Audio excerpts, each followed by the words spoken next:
Welcome back to another week here at Tech Hustles by Seoenz. I am JC. And I'm Heidi So, and together we are Seoenz.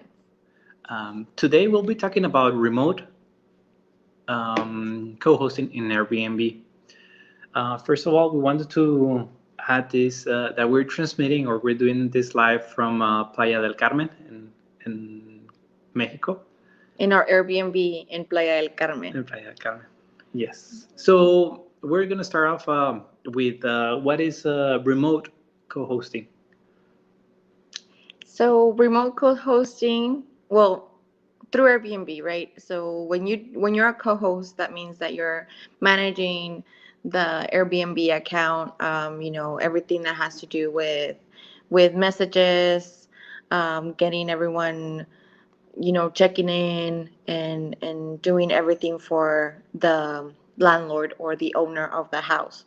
So when you're trying to co-host, usually that's one of the main things that you do. So I want to read this really quickly. I think I have it right here. Um,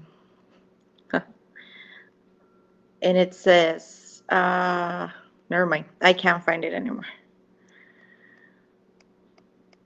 Well, anyway, so remotely means that you're not really there, you're not present, so you wouldn't be like the person welcoming the guest directly because you're not there.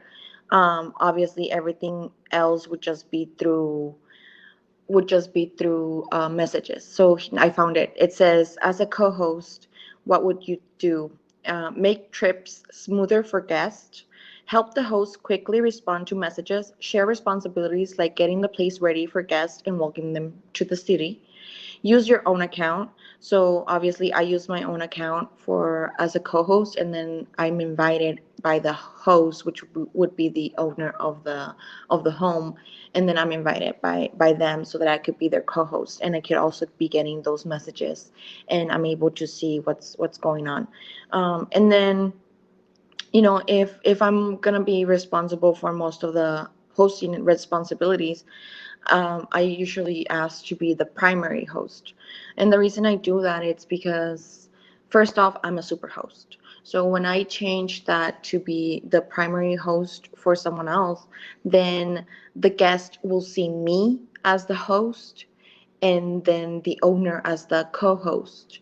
And what that benefits us is because since I'm already a super host, since I already have more than 300 5-star reviews, then that means that I'm able to get that guest to feel more comfortable and feel they're in a better hands, even though if that listing doesn't have a review yet, but just by the fact that I'm a super host and they feel more comfortable booking without any reviews since it's brand new. So that's one of the things that I've requested from my newly we just started co-hosting remotely in North Carolina as well. So that was one of the changes that I did to be the primary host, and that way, we can get the Airbnb running much faster. So I think that's the main thing as a co-host, and then obviously by doing it remotely, you're not gonna be doing like any cleaning, right? Any I guess so. grocery That's one of shopping. the challenges. I think that's one of the main ones because me as a co-host, usually in El Paso, right? I live in El Paso, and even here in Playa del Carmen, we come often. So there's things that I'm able to do more easily, by maybe, painting the bedroom or fixing this, fixing that, doing some maintenance, and then also, restocking, making sure everything's in good condition, and always, welcoming the guests. So that's one of the main things that we do back home in El Paso, which is that we're always there, right? We're always there, and if there's anything that happens, we're the ones that are quick to respond, quick to be there for the guests, and to fix any issues. So one of the things that it's very hard when you're doing it remote, it's because you really do depend a lot from your owner. So even though you're not there, you do have to have that good communication and good relationship with the owner, because they're still going to be hands on, even if it's not as much, but they're still going to have to do some sort of thing. Let's suppose that you need to call an electrician. So obviously, I'm able to find the electrician or the plumber for them. I can schedule the appointment. I can do everything because that's, everything's done through the phone. But, the payment, for example, of that maintenance that would we do, obviously the owner will have to be present for that, to verify that the issue was fixed. So that will be another thing. And then again, I'm able to do the appointments for the cleaning because they already found someone that's going to clean for them. So obviously I'll have that communication with the cleaner, letting them know, hey, you know what, I have the new reservation. I need you to clean this day. I need you to be done. I'll have already have all a system set up for them to follow the list, the cleaning checklist, the turnover checklist, everything like that. So it'll be easy for them. But again, I'm not there. So obviously the owner will have to be as an inspector, um, at some point, until either the cleaner gets really good at what they're doing, understands what it is for Airbnb compared to just like a random cleaning. And I mean, they get there. The checklists are very thorough and they're very direct. So it's always good for them to know what's expected from them. So there's a lot of apps that lets you do this remotely. I prefer usually to hire someone older to do my cleaning. I feel they have more experience, they're more comfortable. So I tend to do that more. So obviously, the tech is a little bit challenging at times, but because I'm here in El Paso, usually there's no trouble there. So we'll see how it goes with North Carolina. And in Playa del Carmen, what we did was that we hired a reliable person. So he sort of acts like a property manager, um, at some point. Le dije que lo agarre. He sort of acts like that, and what he would do is that he's the one that's gonna get the maintenance guy to do it. He's the one that's gonna get. Obviously, we're the owners, so we make sure that the payment goes through, that there's money in the account for him to use, and get the plumber here, the electrician, or whatever's going on. He's also the one that gets the cleaner to do everything. So that's the most important thing, that we do that, and then. But that was one of the reasons that we were able to do this so quickly too, because we were able to hire him. We give him a salary, a monthly salary, to do all of these things, and then and I mean, it's just very convenient at the end of the day for him and for us. So I mean, there's always, if there's someone that's not there at the location, I mean, there's still ways that you can do co-hosting remotely, because the owner of the house or whatever you're renting, they're not gonna be available for that late message at 1 a.m. I just had a person, for some reason the keypad didn't work, and they're trying to get in at 4 a.m. They're traveling nurses, they're getting from home, right? And they're trying to get in and they can't get in. And they send us a message at 4 a.m. Um, thank goodness, obviously, my baby, she wakes up during the day, during the night. Yeah, she keeps our schedule. Yeah, she keeps me on my toes for the maintenance part of Airbnb. So obviously, every time she wakes up, I always check my phone. I always check my phone. So that's the cool part, right? Like that, I check my phone to see if I have any random message. So this time, it was 4 a.m. Well, she woke up until 4:20, and they had sent the message at 4:09. So, obviously I respond. I tell them, you know what, I'm sorry, what's going on? I don't know why it's not working. Because I mean, they've been there for a month already. So we don't know what happened. But you know what? I give them a different code, which is our maintenance code. And I'm like, you know what, check, And use that code to see if it works. And let me tell you, I mean, the batteries run out. So this is, you rely on systems, but the systems rely sometimes on electrical components. So you're gonna run out of battery sometime. And you're like, let's say if you have a code entry way, it's gonna run out of batteries. So we have that batteries for about a year, and they're just sometimes they go. So you just have to keep. Yeah, we have your like a maintenance. checklist where we have to, always check our batteries, or not even check them, just change them, even if it hasn't been that long. Once an issue happens, or even sometimes hopefully before the issue. But like this time around, that happened. So I was obviously close by, and I mean, but I answered at 4 a.m. We for that same reason that day we weren't really like next door. We were actually not there. So like so that was the main thing. Like it was just like, oh shoot, it's 4 a.m. They're waiting at the lobby trying to get back into their apartment, and they can't get in. So I gave them our maintenance code, and that one did work. So they're like, did you change the code on us? And I was like, no, no, of course not. That's actually my maintenance code. So I don't know why the other one's not working. But tomorrow we'll check the batteries, we'll check everything's fine, and we'll make sure everything's still, going on correctly. So that's what we did. But obviously, they were like, oh, okay, yeah, we don't know what's going on, but thank you for the code. That one worked, and we're able to get back in. So that was fixed, right? But again, I'm answering messages at 4 a.m. That's what being a co-host means.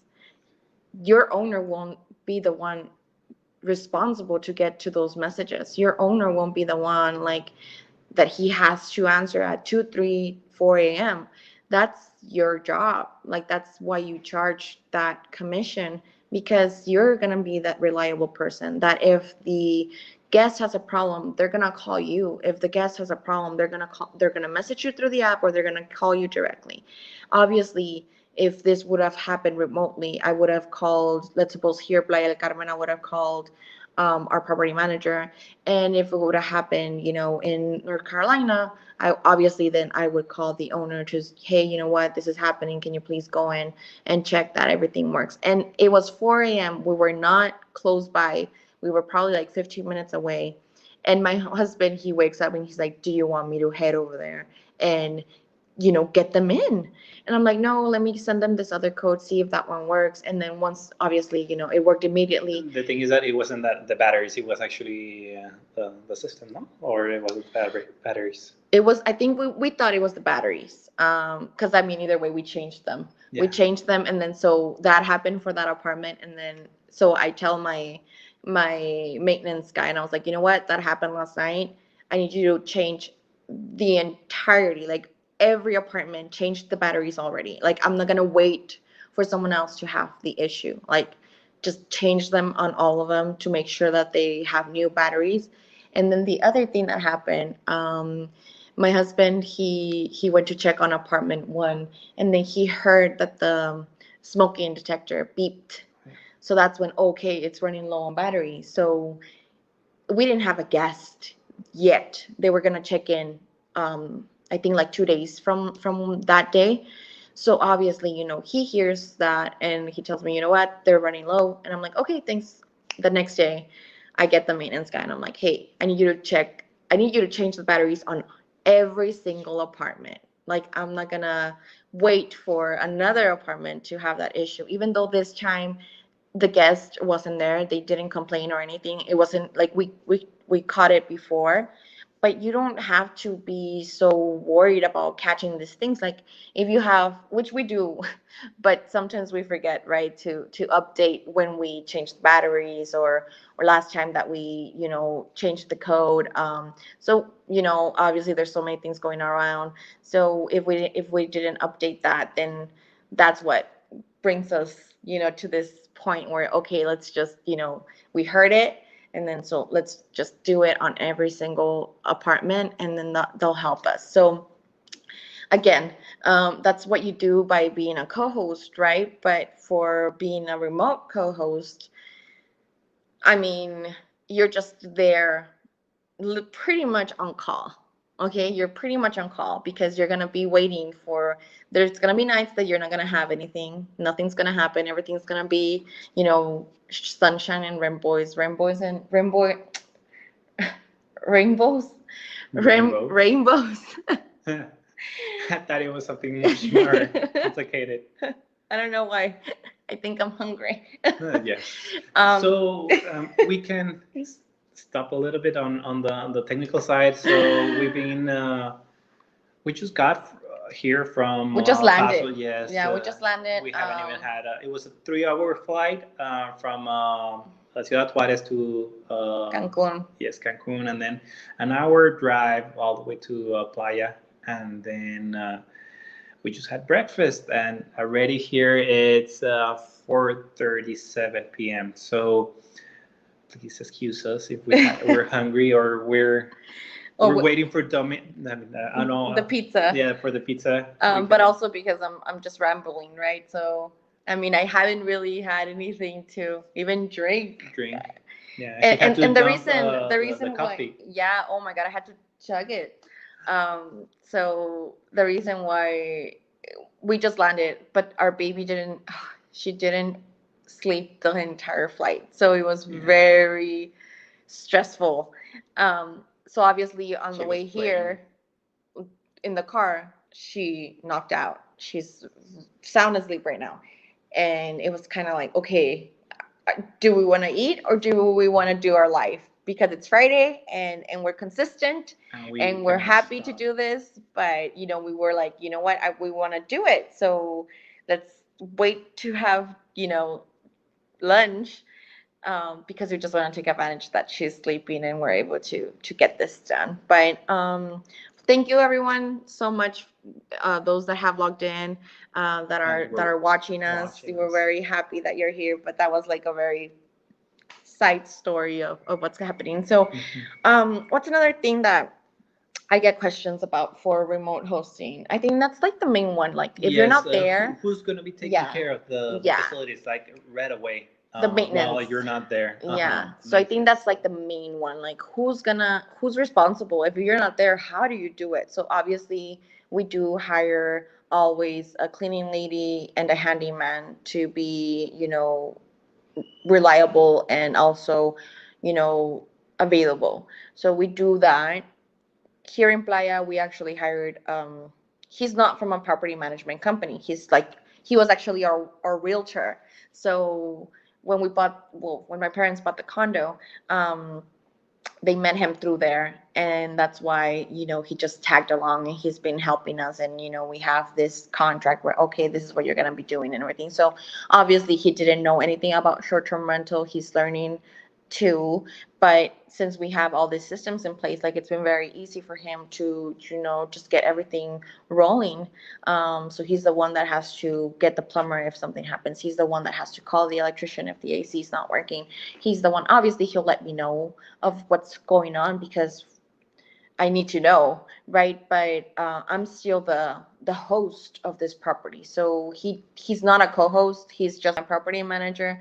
But I'm still the host of this property. So obviously, whenever I get a message from an Airbnb guest, if there's any trouble, if there's any issue, obviously I'll get him to handle it, and vice versa.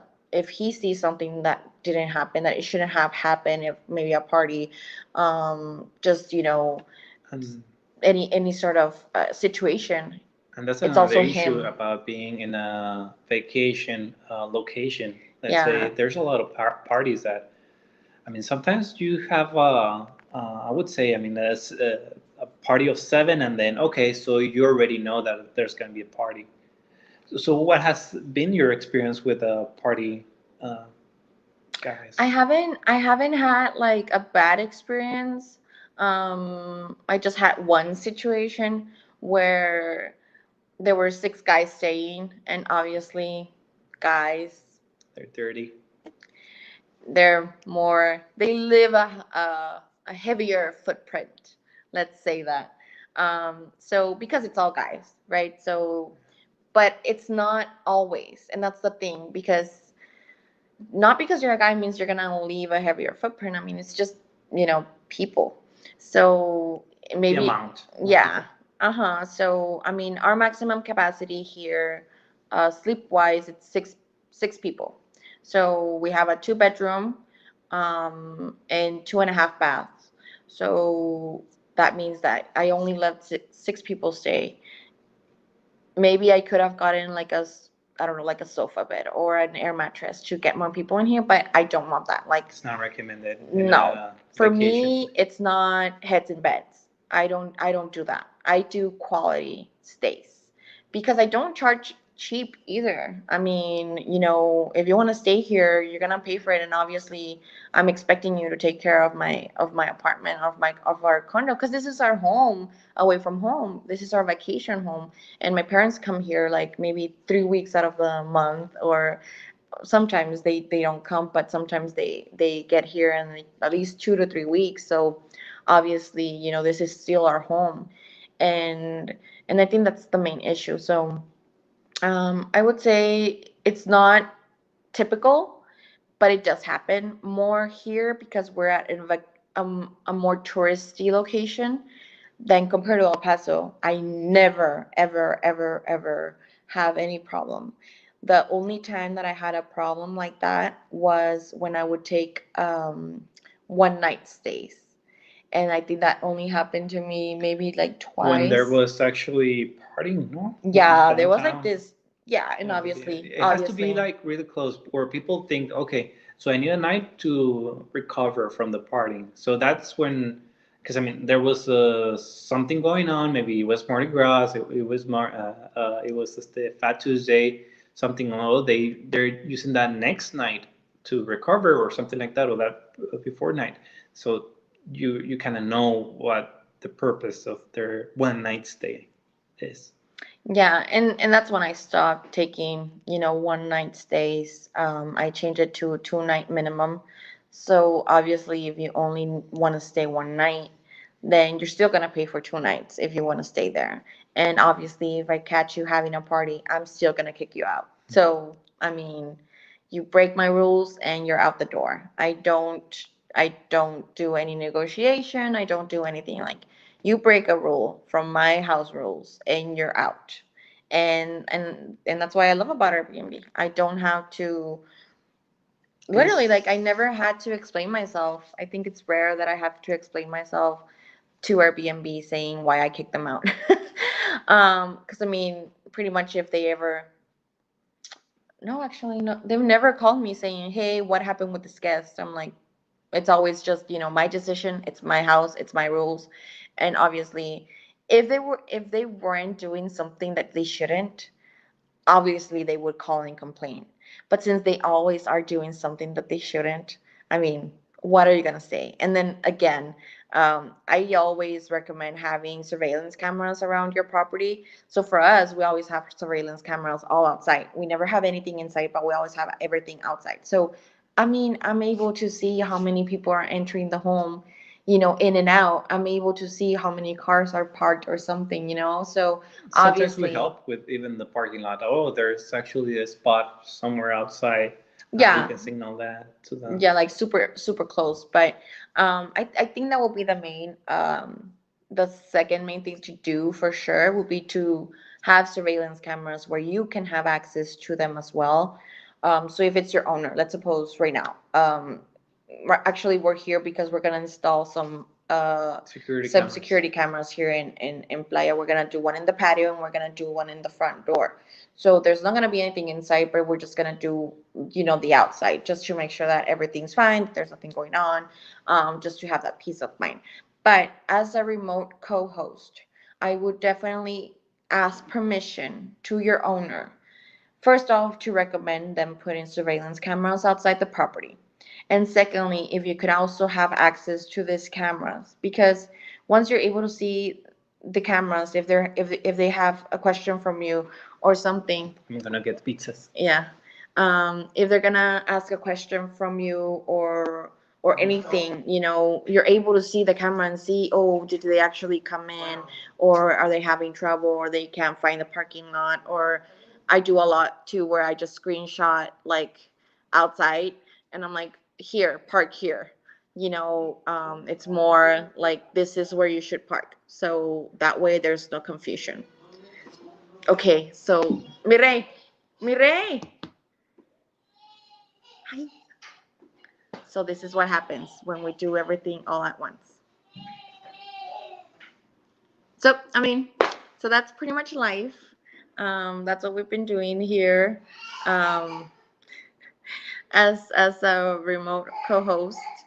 Um, So thank you. I guess thank you so much for tuning in to seeing us live again. Obviously, like we mentioned, we just got here, but we really wanted to take the time to show you and talk to you for a little bit. So obviously, there's so many things going on right now, between Aisa waking up and then the pizza guy not being able to find the condos. And but we're still going. Thank you so much for tuning in. If you guys have any other questions about remote co-hosting that I didn't answer or that I didn't go through, please send us a message or comment on this live video. And also follow us at Made by Seoenz, which is Seoenz, which is here, obviously. But also we're finishing up our website, which is Seoenz.com, Seoenz.com. And you're welcome to always message me, send me a message, if you guys are not in El Paso, Texas, and you want a co-host. Call me, talk to me. I'm happy to help. I'm happy to get everything ready for you. I do everything for Airbnb, from being an Airbnb ambassador and helping you start your first Airbnb, to going all the way to co-hosting or design, recommendations, doing any sort of design for you. So thank you so much, everyone, and we'll see you next time. So I think I'm gonna end it now. Bye bye.